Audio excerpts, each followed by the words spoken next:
Hello and welcome to the Heresy Lodge. I'm your host, Dylan Cooper, the constant host over here. Gavin Franklin.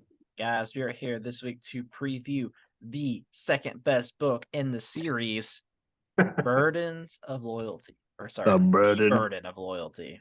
Yes. Here's the thing, man. Like, we're on book. What is this? This is book Fucking a lot. 48. 48. If you're gonna 48, man. If you're gonna write a short story book, and I'm not gonna, no one wrote the short story book. They wrote short stories and they decided to make a book 48. I understand why, because the horse heresy suffers from too many short stories. So they had to spread it out. But like, man, this far in, it's like, I don't want to do this. Not only that, but they are short stories that should have been read like forever ago. Like That's the the first one biggest before issue. we even get into it is about fucking Prospero, and I did not give a flying fuck. Yeah, it's like the problem with them is it's not progressing a storyline, and we're 48 books in. Yeah, it's actually does nothing. But before we Yeah. get too far into this, let's do our housekeeping.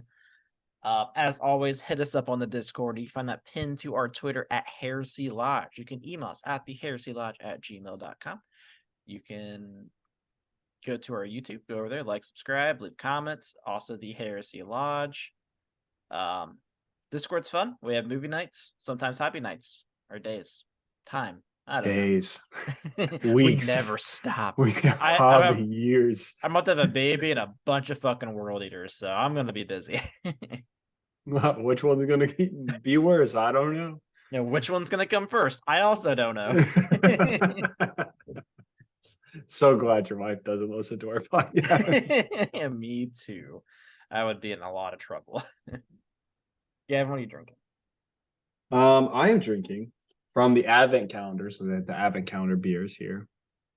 I have Wait, Wisconsin. is this from your soon to be father-in-law one? Yes. That you did? Okay. From Minhas Craft Brewery in Monroe, Wisconsin, an American Indian Pale Ale. Now, I actually like American IPAs more than I do standard IPAs. It's pretty good. Pretty good. Nice. I'm like 3 beers deep. I'm not Savannah level. Not Savannah. I'm not Fuck Savannah. Not Savannah. No, I was thinking of the place. It's Greenville, South Carolina. Yeah. That's when we did that's when we did. When you were plastered. I was so plastered. I'm definitely not at that level. I've learned my lesson. I come in. Although reading this book, it makes you want to drink. Mm-hmm. Yep, 100%. I had bowling night tonight. I gotta tell you the story from bowling night. You ready for this? Yeah, I'm ready. Did Dylan ask me about bowling night before the recording? I was like, you gotta wait. I'm gonna reveal what happened at bowling night. So I start off game one. I'm bowling on the team. I bowled not only the best game I've ever played, but the best game our team has ever seen. I bowled a 182. Oh, fuck yeah. I got a fucking turkey. It was great. It was the best score our league has ever seen, like our team. And they were like, oh, this is fucking great. Like, this is phenomenal. Great time. Did you rip off your shirt and run around? I didn't. This just defines my relationship. And Dylan knows what I'm talking about. You'll know exactly what I'm talking about. You know what Katie does? She goes up and bowls a fucking 200, man. She bowls a fucking 200. Doesn't surprise me at all. Like, we've been bowling for like months now, and like she's never gotten close to that in any way. I bowl the highest in the, like, literally been bowling for months. The highest anyone's ever bowled in months. She's like, I'm gonna just do it a little bit better. 200, like a professional too good. She's like, I gotta fucking put him in his place, and that's why I like. So Katie. Great. She is so, like, when it comes to competitions, I will always lose. Like, it's just the truth. I'll never forget when I went out with all you guys, and this was after she had her ACL surgery. She's on a fucking bum leg when we went bowling, and she was still beating everyone. And we're like, what the fuck is happening right now? She's a monster, man. 200. That's like a pro. That's really good. It's really fucking good. She got a turkey as well. We were one strike away at one point from someone getting a Christmas tree. Wild night of bowling, but that's where I'm at. That's my story. What are you drinking? Well, because this book is so great, I needed something a little harder than beer. So I am drinking Nigori Cloudy Sake. Cloudy It sake. tastes like pineapple. There's a little That's pineapple on there. the name of that. Nagori cloudy sake. It kind of seems like not something you would want to drink. It's actually really good. I'm sure it's great. It's just when you hear someone Call something order it, cloudy. yeah, can I get a cloudy sake? You're like, oh, fuck. This, this guy I work with, he was talking about miso soup, and he was like, I always hated it. Like, and he was telling me when he was at a restaurant one time, he thought, because it's like a cloudy looking soup, and he thought that it was just like soapy water that they cleaned their hands and shit in, and he got a bowl of it, and he was like, "What the fuck is that?" Isn't that all soup? Honestly, probably. Oh, jeez. So the burden of loyalty. I want to This complain for just book a little is a bit longer. burden to my loyalty to the series. It is so rough. So this is a big disclaimer. I feel like it's a disclaimer we should almost always do in these episodes. Is like what we do is read the series in order. Like no one does that. It's and honestly, I don't even think I suggest it. I wouldn't. Like if I went back and I'm doing it right now, like my buddy's reading it. So I'm like, this is what you should read, this is what you shouldn't read. And like the short stories are almost never. Sometimes I'm like, pick this book up and read this short story in particular. Yeah, But there's a like, lot of like one-off short stories I think you should read, yeah, which is really fucking annoying. yeah, it is incredibly annoying. And when you read it in order, you run into this trap where you get to the burden of loyalty. You're on book 48, and you're like, okay, another short story book. We talked about this in the last episode. What are all the storylines we have open? This storyline, this storyline, this storyline. And my hope was this book One of them would be touched. would solve those problems, and not at all. It's actually historical stuff that happened like previously in the timeline, and it's a burden of loyalty. You were right. It's a burden. It's a burden on the soul to read this at this point. Yeah. I'll tell you right now, skip it. Yeah. I haven't even finished it, but I can't see any of these mattering. Watch the fucking last one, the perpetual, like, do something. And I'm gonna be so fucking annoyed by it. It's Dan Abnett, so I'm It's sure it's gonna be probably good. gonna be ooh, I wonder if this one will be the girl from Vengeful Spirit. Maybe Because I we'll see a little didn't bit he about read it. another one also called Perpetual that I thought was about her. Wouldn't it be really fucked up if this was actually just a repeat of another short story and another anthology? It's not. No, it's not, but that'd be fucking hilarious. Yeah, Like, oh shit, we didn't mean to do that. I've been trying to collect like the Primark novels and everything, and like it's going to be just as expensive as the Horus Heresy because those things are rare. So I've been thinking about like what are we not like including in this? We have the Siege that we're going to touch on. We have the Primark novels that we plan to touch on, and then we have like I think we can Baldor, go like Sigismund, Karn. There's like one-off books, but then I'm like, how many short stories did they not put into a novel? And I'm just dreading that. yeah. Yeah, I have my fucking limited edition new Angron book coming out. Pumped for That that. Angron's got a new book coming out. Yeah, it's called the Red Angel, I think, something like that. Is it a But Primark's novel? no, it's a 40K one. Fuck it. But I had to get the limited edition to go with my card book. That's so badass. It's gonna be fucking sick. So I'm happy for you. So let's start this off. We're gonna preview each of these short stories, give you an idea of what it's about. So sorry. We're gonna try and make them as funny as possible. It's for your enjoyment, but no promises. Yeah. It's just actually I was crying the whole time. 13th Wolf. Oof.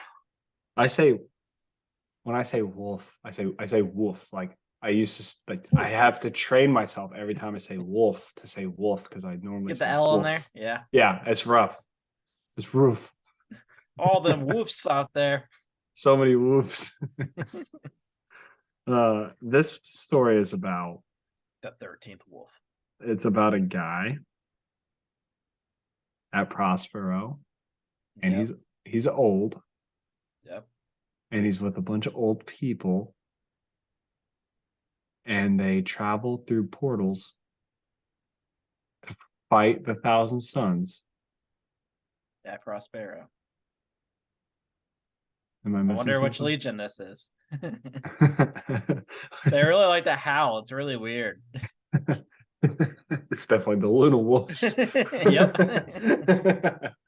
Yeah, so this book goes all the way back. I'm not talking like we're visiting Prospero. I mean, we're going to the Battle of Prospero, which is book like 13.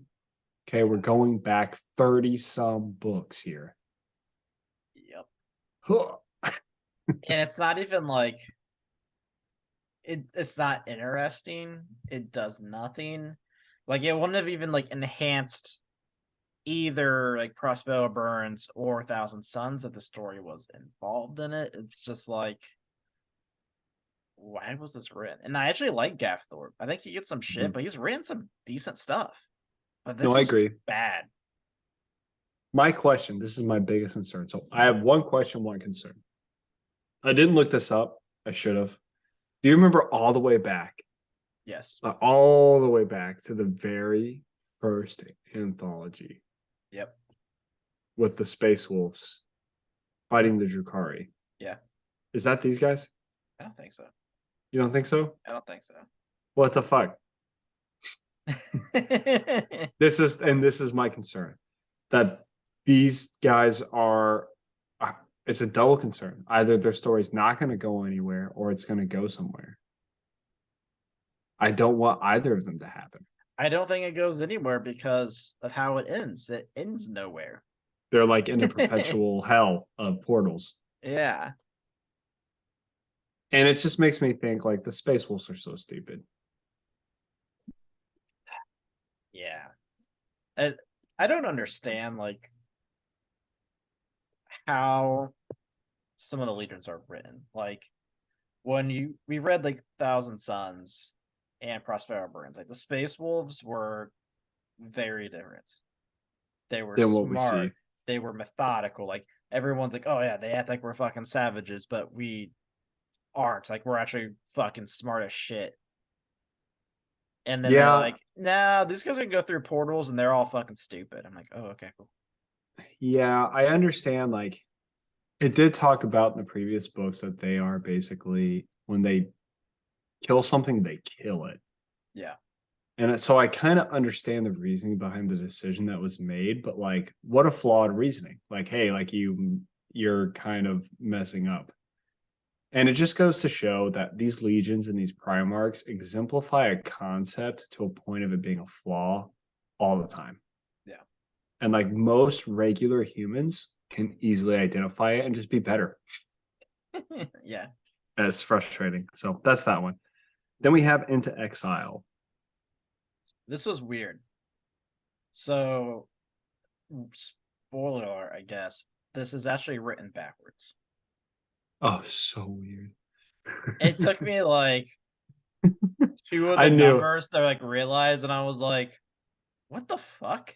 it's Like I written almost backwards. wanted to read it backwards so I could like have it like sequential. I'm like, okay, Yeah, exactly. So like it's by ADB. Okay.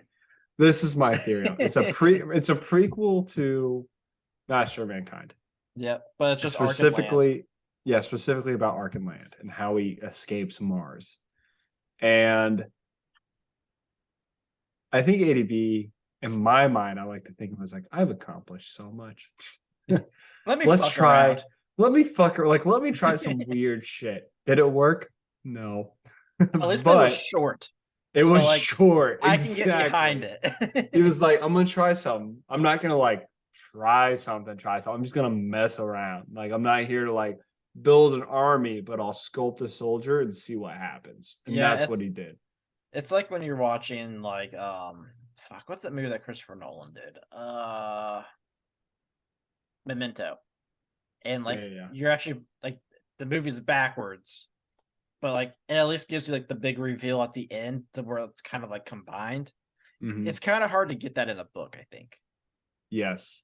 And like it's so hard to do because you think a Memento is a 2 hour long movie. Yeah. This is a very short story.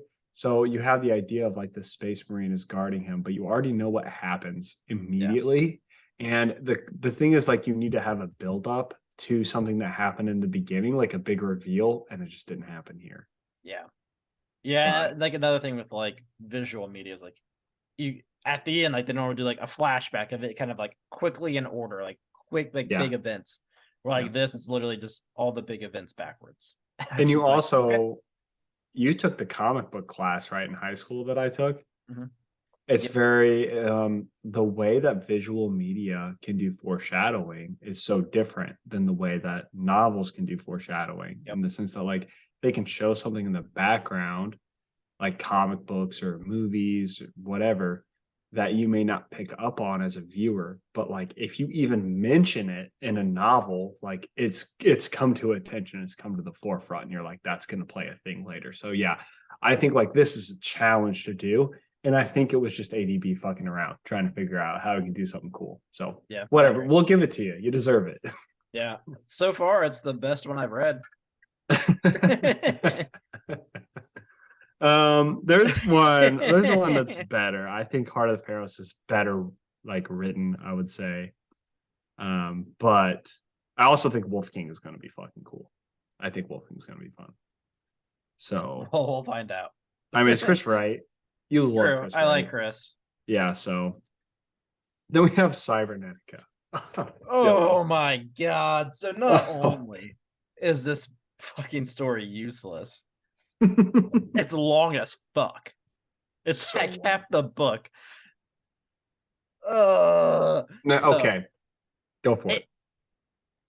So like the very first section, you're on Mars, and it's going through the story of this Raven Guard. I was like, okay, whatever. Then I find out it's Mars during Mechanicum. I was like, god damn it. Okay. Literally during Mechanicum. Yeah. And then it goes to like the next chapter, you go to Terra. I was like, okay, and the guy becomes a Grey Knight, or not Grey Knight, a Knight Errant. Sure. Yeah, yada, I was yada, like, yada. We've heard this okay, story. it's getting interesting. Sure. He's gonna go back to Mars and like they're gonna try to blow up Mars. And then it's just goes right back downhill. Really It was like weird. the only peak was a conversation of Malkador, Dorn, and Cowboy Hal. yeah, Cowboy Hall. Not Cowboy Hall. Cowboy Hall's the old No, one. yeah, he's the bad one. Kane? Kane. Yeah. Is that it? That's right. I think it's right. Kane might be the new one. It might be the current. Yeah. Dude. I think you're right. Yeah. So here's the thing. So when I started this book, I realized, hey, you know what? You know what a story we're missing is? What the fuck happens to Mars? So I'm like, okay, I went into it with really high hopes. I'm like, the burden loyalty is going to close the loop on what happens to Mars because the book literally identifies Mars is kind of a problem. Yeah, and that was like the conversation that they have, and I'm like, finally, this is being talked about. So that's why like the second half of the book had high hopes. Yeah, so like you're sitting in the Sol system. It's a trader occupied force, and it's like very powerful. Let's try and fix that. I'm like, oh, good fucking point. I don't think I've been getting a lot of credit to Mars because of how little I liked Mechanicum, but it's very important. And the beginning, like the way it opened up, was really cool because it's like gonna follow a tech marine in training. Yeah, I'm down. Like Raven Guard, interesting choice. Like I'm like, I'm into this a little bit. Like you gave me a weird legionnaire, not an Iron Hand. Oh, thank fucking God. Thank God. Although I would have been mad if it was the Iron Warrior. The Iron Warrior was he was cool in the beginning. Yeah. But the thing is, like, yeah, choosing a Raven Guard made it interesting.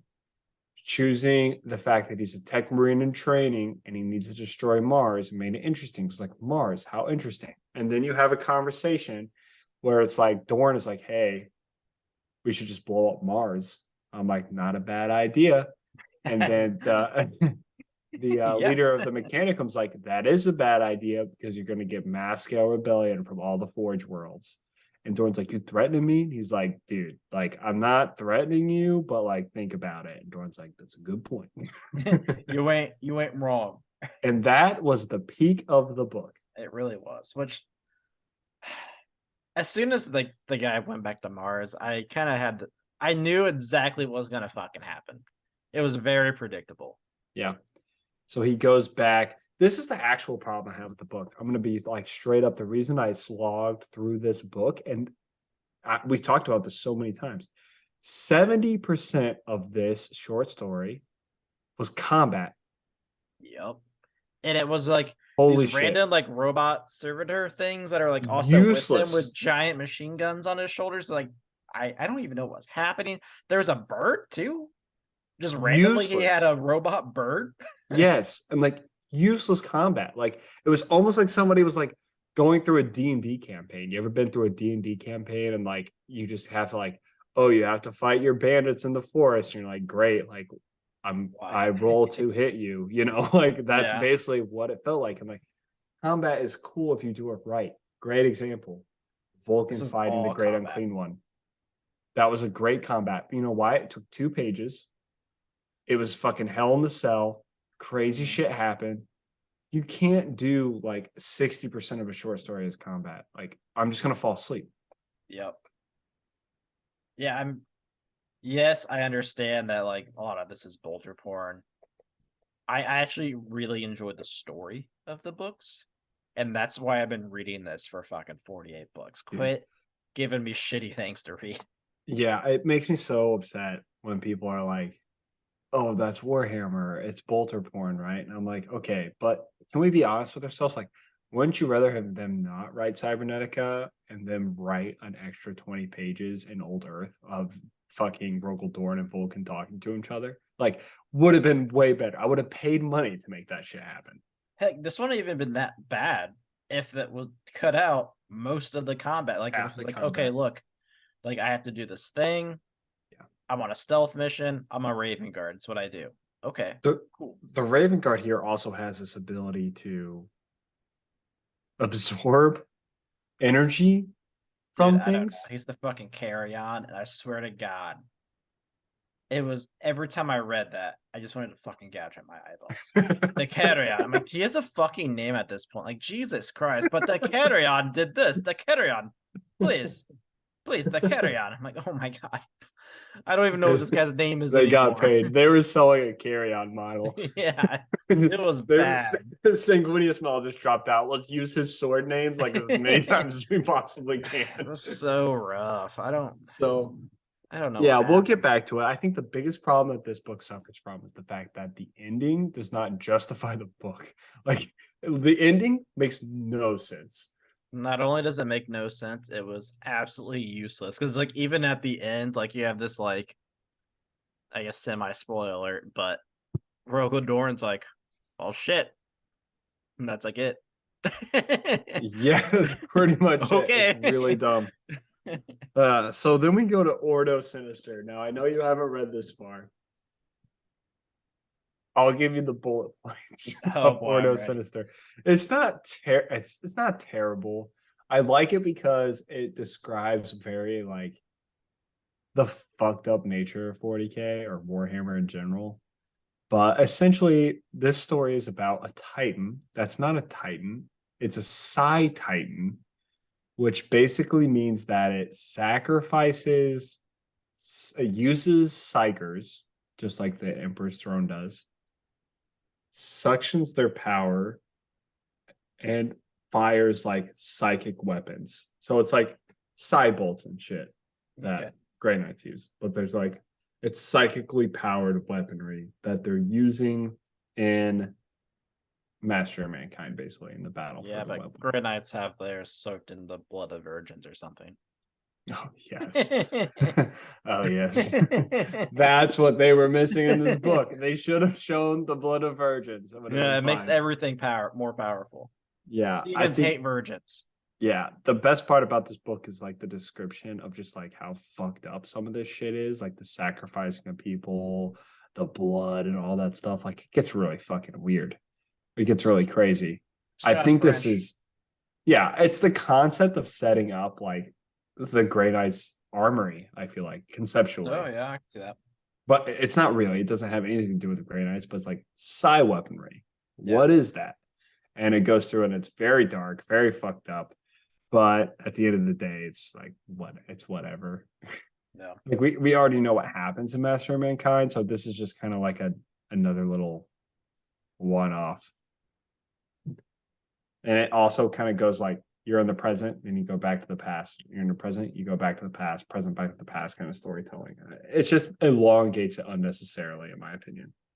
I feel that's a lot of short stories, though. Yeah. Then we have the Heart of the Pharaohs. Oh boy. Oh boy. What is this story about? Let me give you a quick little rundown. Okay, I'm ready. The main character of Pharaohs, what was his name? The Space Marine in training. Oh, Not in Pollux. training. Hold on, I have this thing pulled up. Anaki, something Anaki. Sure. Abadei.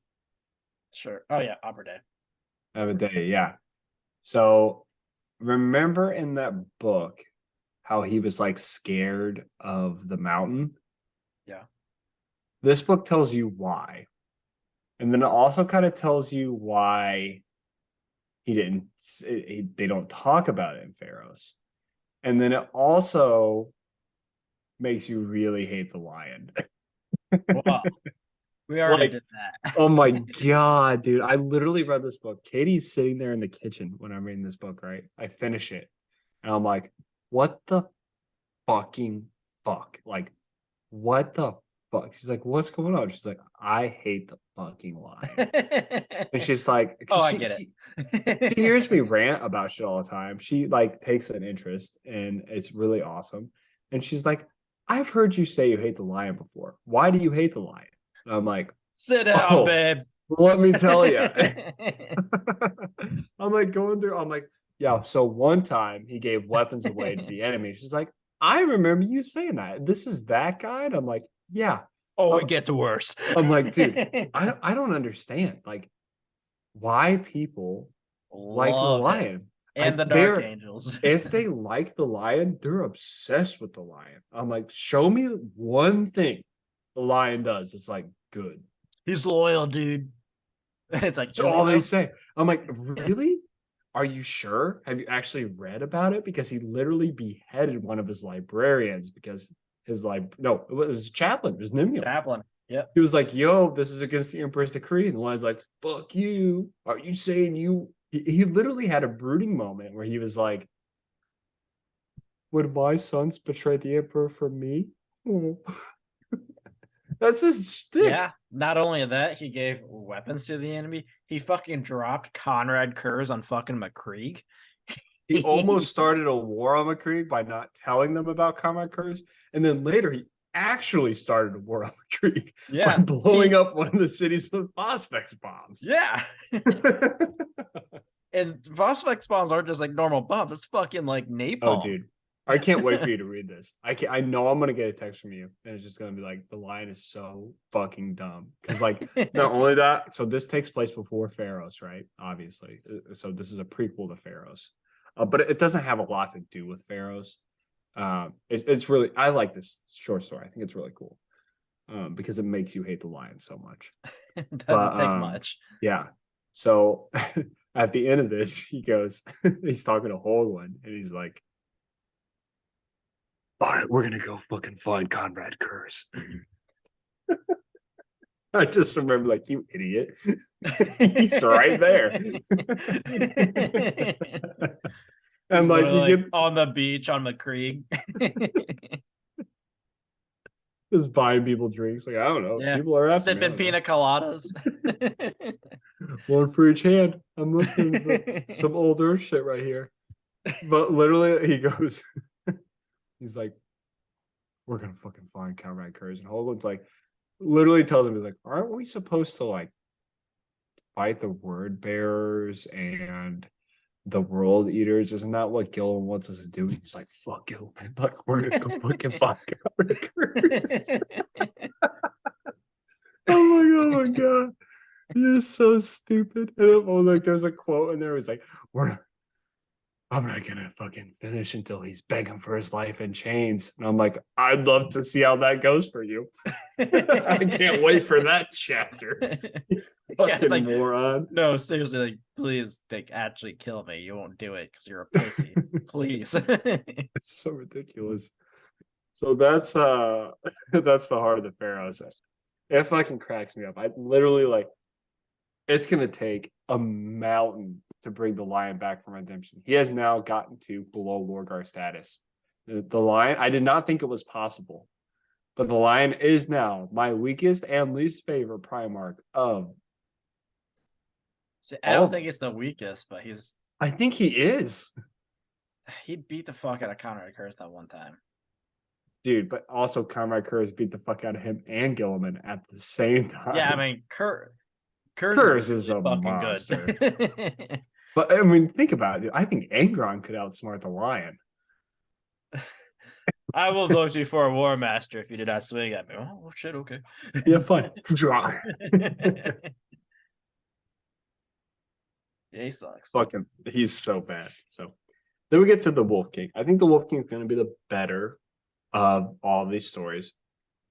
And I don't think that this was necessary, but I like that they included it. From my understanding, this is the battle between the Space Wolves and Alpha Legion. Yeah, absolutely. And we never got it. I'm reading as, yeah, that's cool.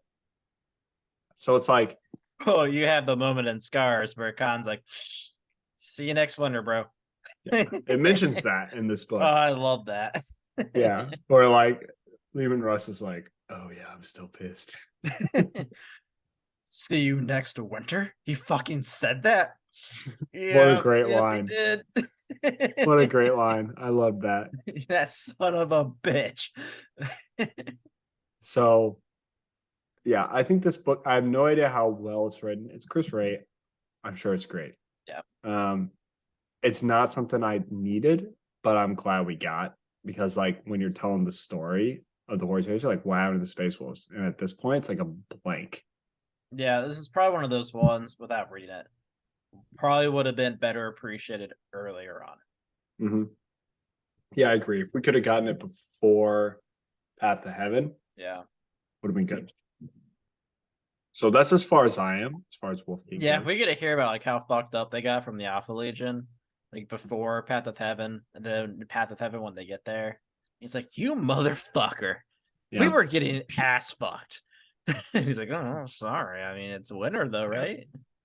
Bjorn's a big character in this. I like it. Talks a lot about the beginning.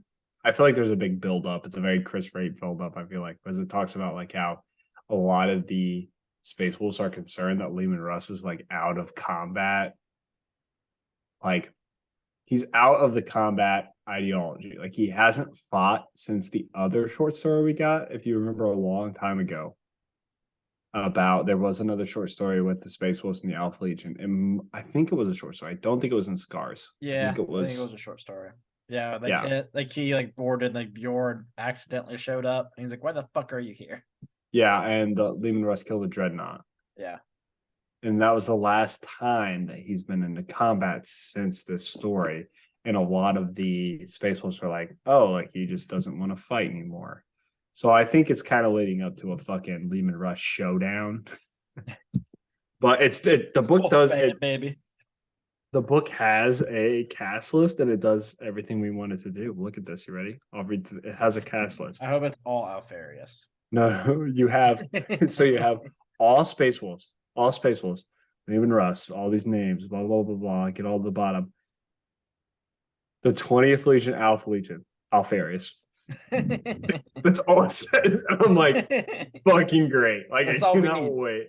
Like, so, like, I love that. I'm like, who is Alfarius? Like, this short story did what we said they should do in like half the books. Like, somebody should be Alfarius. Yeah, it's so, even if like Alfarius doesn't show up, just like the idea that maybe Alfarius is there, so fucking good. How good would it be if Alfarius doesn't show up in this book? And you're like, Where the fuck is he? He's in here. Wait a minute. So If we ever get maybe another Chris author Wright. on here, we gotta pitch that idea to them. Chris Wright, we got to get him on. Yes. I'd love to get him on. I'd love to get him. I'd love to get Nick Kime. Just talk about the ADB. white. Oh, ADB would be Dan phenomenal. Abnett. Of course, Dan. Not David David Annandale. Who Annandale. writes the next story, Binary Secession. What is this one about? Haven't made it. Binary Succession. Dun. Even as the Imperium faces the renegade legions of the War Master Horus, the ruling council of Terra is becoming paralyzed from within by increasingly petty bureaucracy. That sounds about right. Fabricator General Zagreus Kane has seen his fellow Mechanicum adepts dismissed again and again by the High Lords. With his traitorous predecessor, Calbor Haas, still at large on the Red Planet, the political status of the Tech priesthood remains ambiguous. New alliances must be forged from the old if Mars and Terra are to survive the final battle. Dude, so here's the thing. Please tell me. I'm not a Mechanicum fan. Oh, this got really cloudy. Oh yeah. It was like not like this cloudy and thick, but now it looks like thick. I'm a little concerned about it. It started off not that. It's very questionable. Maybe all the booze is at the bottom. So I'm not a Mechanicum fan. It got thick.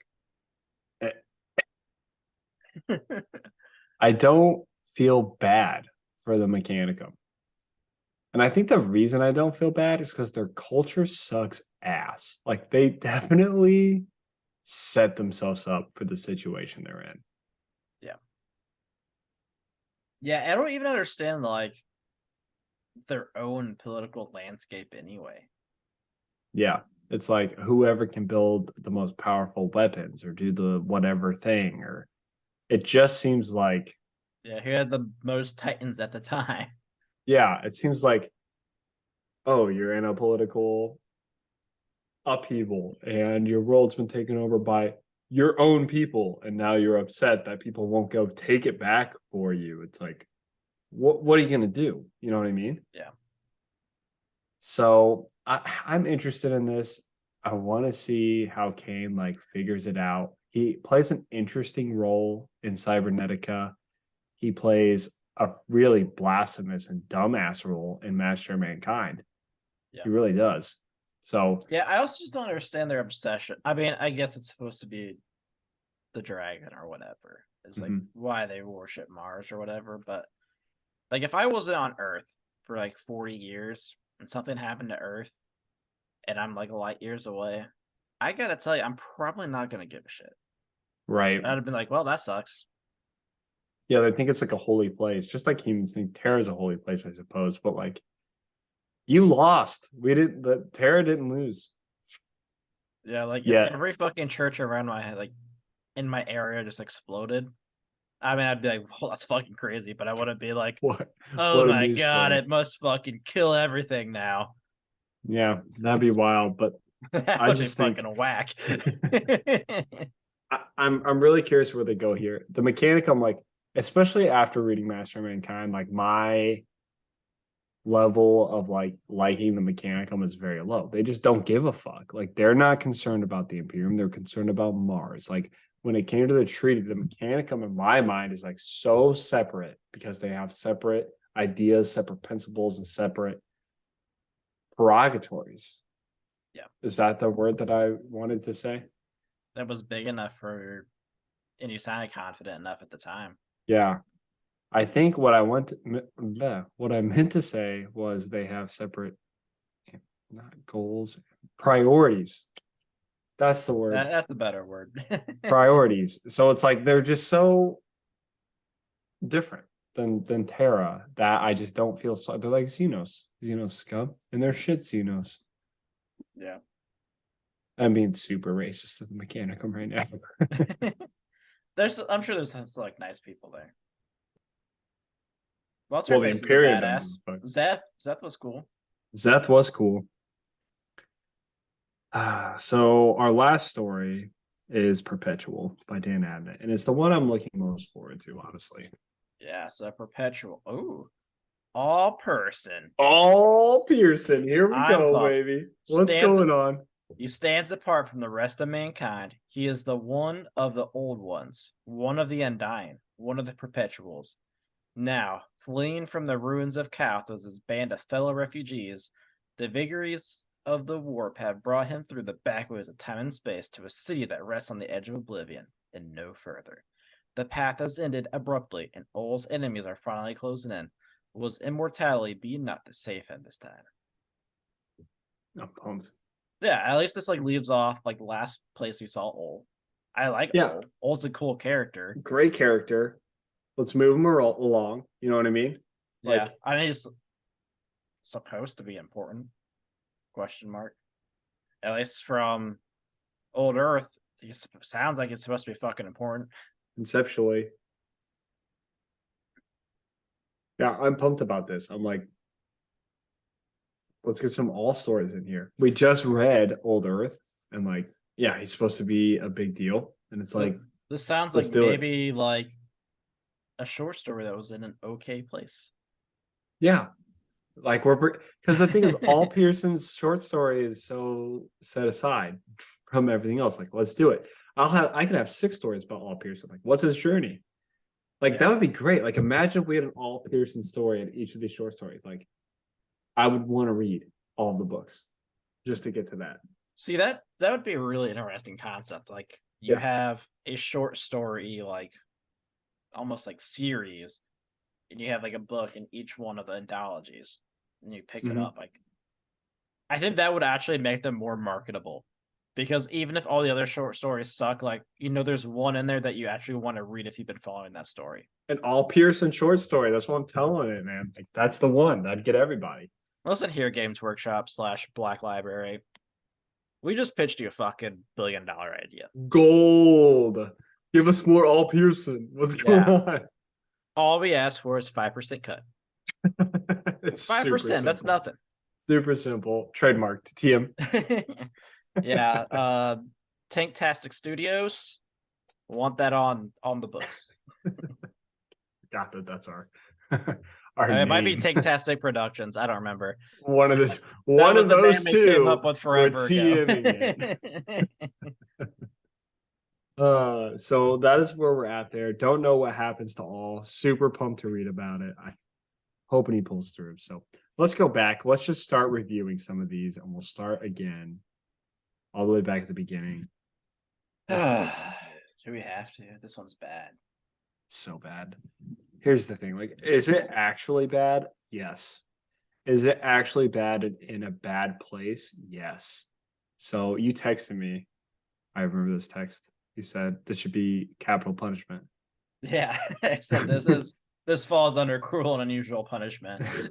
Are you gonna make me read this right now? So yeah, I agree 100%. It's so rough. Like, all the way back to the Battle Prospero of characters that we've never met before. Like, I just don't care. Yeah, we've never met them. It's a story we already know about and has been way progressed since then. Like, yeah. Nothing about Prospero should be popping up after fucking like Fury of Magnus.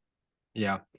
So we have a story about space wolves that are considered too old to have been turned Astartes, but they did it anyway. It's their group. They're like the old people. I don't know. Yeah. And then they, in the Battle of Prospero, are following a specific sorcerer through a series of portals. And also a sorcerer I've never heard of and or cared about.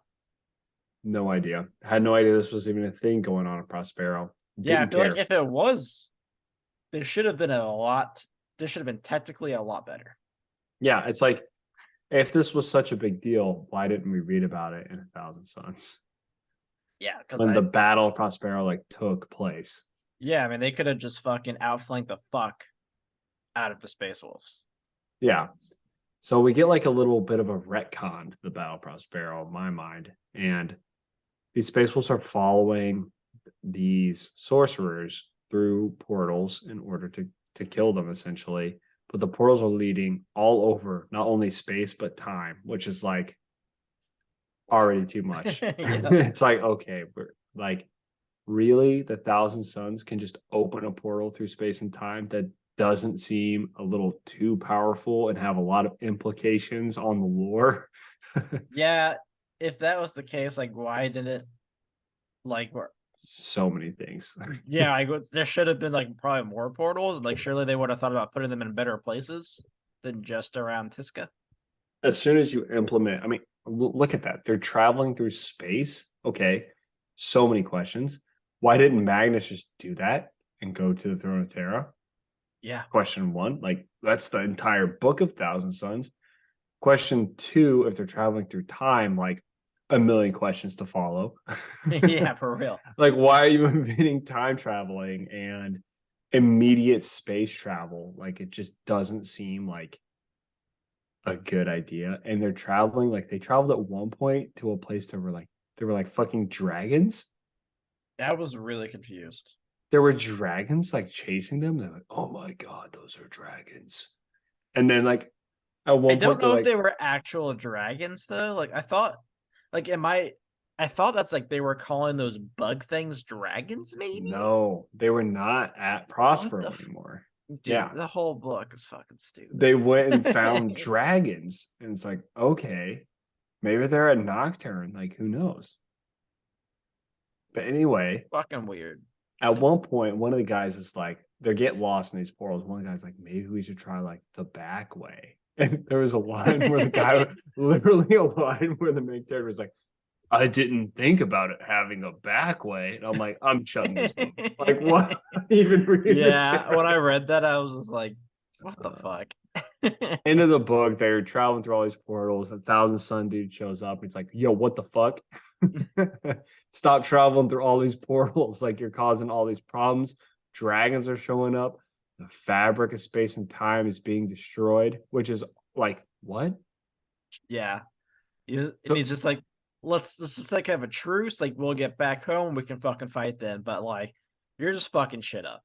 Yeah, well, okay. So many questions. Like, first off, so now the Thousand Suns have the ability to destroy the fabric of space and time. You can Hey, just open man. up a portal and start running through it, and all of a sudden reality is like, whoa, blows up. I feel like Zinch would have done that a long time ago. Argyle Tall is the reason why the Primarchs are separated.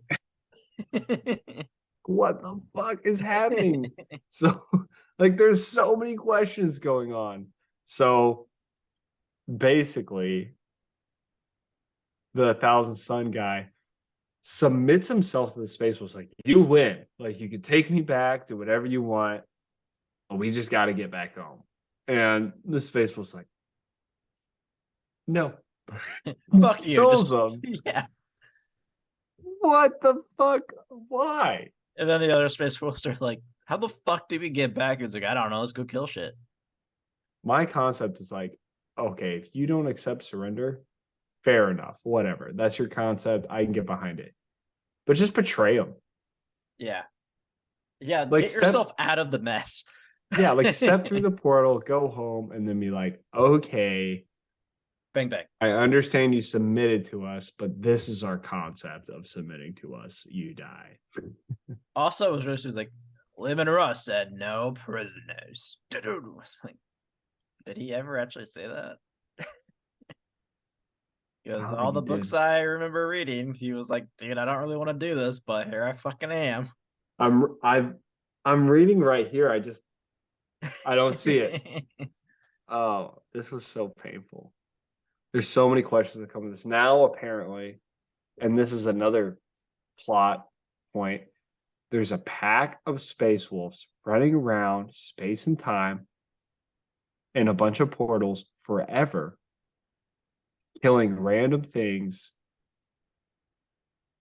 and could be destroying the fabric of reality. Maybe. We'll never know because we'll never hear about that again. I fucking hope not. I swear to God, if they pop up in a fucking anthology of the siege, I'm going to blow my fucking brains out. I doubt it. I think the two anthologies are like set, essentially, but we'll see. We'll see how it happens. Is there only two? There's only 2 anthologies or 2 short stories in the siege. There's not even anthologies. It's just 2 short stories. Both of them are by Graham. One of them is about Magnus, and one of them is about the Sons of Selenor, which are the group from Angel Exterminatus, which I'm okay with. Like the 2 best things that Graham wrote. I'm like, let's do it. So Angel Exterminatus. I'm talking about the group. I'm not talking about the novel. I mean, excuse me. Fulgrim was also phenomenal as well. You have to hand that one to Graham. Fulgrim, 1,000 Suns. That you kind of peaked there, but theirs were very, very, very good. Into Exile by ADB. We might be like right around the hour. Right around the hour. Yeah. We can probably do this pretty quickly. We could, but do we want to go into it for next week? Because next week will probably be shorter the review. Yeah, I think. I mean, we'll probably fly through Cybernetic. It's so fucking bad. Yeah, I think we've got like a solid 5-6 minutes left. I say we just do Into Exile and then we pick up from there. Sounds good. So Into Exile, like we said, told in reverse, real simple. Imperial Fists Legionary saves Arkham Land. Yep. That's it. That's the book. From what does he save him from, Dylan? This is important. Fuck. Some like robot thing. Oh, it's an important. We got a whole short story about the concept of these robot things. Fuck, did we? It's the fucking Vorax. Oh, yeah. He saves him from the Vorax. Everything blends together now, man. Why don't we have? I looked up a Vorax model. They sell one Vorax model. And I'm like, why do we have a short story about the Vorax? Why do we have the Vorax chasing people down in these short stories? It's like you'd think they were trying to push some boxes, but they weren't even selling boxes. They're the praying mantis robots. Yeah, I was pulling them up. I wanted to see. That's a Forge Ward model. Exactly. Like, what's happening? Who's working? What company is working? $93. $93. $93 for the praying mantis. Oh my god! But hey, man, it's got some Gatling guns. Oh my god! I wonder what his fucking sheet looks like. I can't believe they even sell them still. Vorax data sheet. Wow, I don't even have like a Wahapedia of it. Like it's just like random. They don't have a Wahapedia. This can't be a real model if it's not a Wahapedia. I think they sell them in groups of 3. Okay, so $93 for a group of 3. I mean, still, like, what?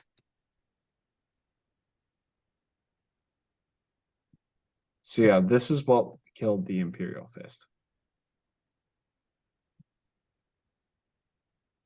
I think I might have it. Hold up. Oh, I found his war gear. I find everything but his actual stats.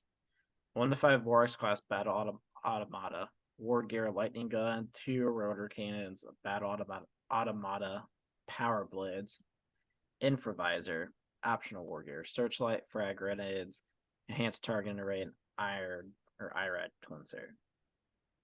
So anyway, the Vorax is kind of dog shit, I feel like. For $93, it should fucking shit gold. Just shit's gold. Okay. So that I really don't know even what to say about the rest of that story. The Imperial Fist threatened Arkham Land's life because he was like, if I don't get you, they do. That's the end of the story. Arkham Land has a pet monkey. We know this. The Imperial Fist died. We know that like literally sentence 1. That's it. That's the story. Yep. Arkham Land is still Arkham Land. Yeah, we figured it out. So there we go. Next week we'll start with Cybernetica. Yep, we'll start with that, and then I'm assuming we're gonna have to dick around for probably half an hour. Yeah, we'll see what happens. Have a good time with it. Yep. So that's it for us, guys. We'll be back next week with our review. As always, hit us up on the Discord. You find that pinned to our Twitter at Heresy Lodge. You can email us at theheresylodge@gmail.com. Find us on YouTube at The Heresy Lodge. We also have merch. Check it out. It supports the podcast. And yeah, you guys have a good weekend.